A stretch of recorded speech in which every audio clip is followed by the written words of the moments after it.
Hi, I'm Jeannie Braco, curator at the Center of Southwest Studies, and we're opening our new exhibit on Rio Grande Textiles from the Durango collection. The Durango collection is very important to us here at the Center of Southwest Studies. It's the reason our building was built. There was a promise that if the college could build a state-of-the-art facility, that our donors, Mark Winner and Mary Lynn and Richard Valentine, would donate the Durango collection. The collection is a comprehensive collection of textiles from the Southwest. So we have some very special early pieces here.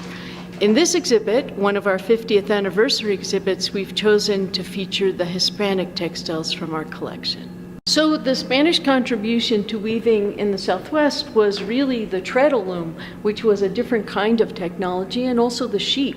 So until Coronado came into the Southwest in the 1540s, there were no sheep, so there were no woolen textiles. And with these types of looms, you could very quickly weave yardage. And that's what we're showing here. This is herga. Herga is a type of yardage that's considered typical of what's woven in the Southwest on these types of looms.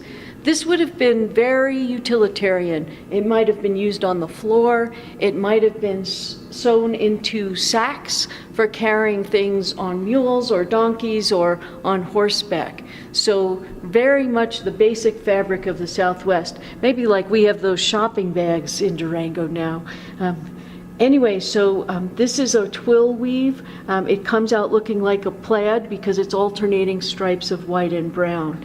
This loom is a treadle loom. You can see on the bottom, you'll see the pedals that the weaver would step on to raise and lower the sheds, which would selectively raise yarns to give you a place to throw your shuttle, if that's how the technique you're using to create the weft yarns and the pattern. This Rio Grande blanket probably dates from around 1850, and it's really considered the iconic piece in our collection. It's one of the earliest Rio Grande pieces we can date, and the dating is done because of the type of yarn in it. A lot of the textiles are dated not by their pattern, which could be used later.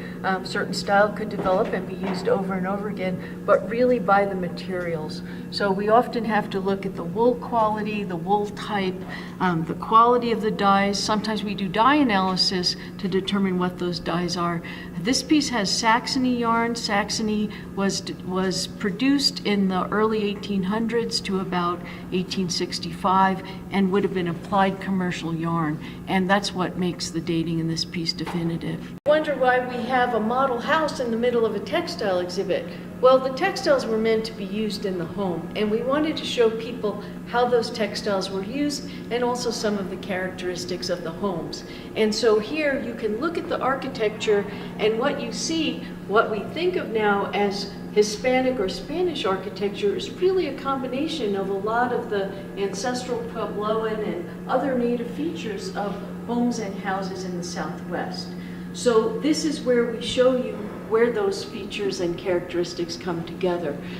Over on this other side, what we've done is we've tried to show you a historic home interior. This happens to be from Isleta Pueblo, and you can see how the textiles were used. Originally, you might have had adobe benches. Here in this house, you have wood benches, but the textiles are still placed around the perimeter of the room. They might have been used for sleeping, they might have been used for wearing, they might have been used for padding, really, most of the decor in this household is textiles. The herga, the textile we saw hanging from the loom, is on the floor. The blankets, the banded blankets, very classic style, are on the benches. Then you see another textile hanging on the back wall. It's our 50th anniversary at the Center of Southwest Studies this year. We're going to bring you 3 new exhibits. The Rio Grande exhibit is the first, and then later in the year we'll bring an exhibit by some very cutting-edge artists. It's our 50th anniversary at the Center of Southwest Studies this year. We're going to bring you 3 new exhibits. The Rio Grande exhibit is the first, and then later in the year we'll bring an exhibit by some very cutting-edge artists. Ken Williams and Orlando Doogie. It's our 50th anniversary at the Center of Southwest Studies this year. We're going to bring you 3 new exhibits. The Rio Grande exhibit is the first, and then later in the year we'll bring an exhibit by some very cutting-edge artists.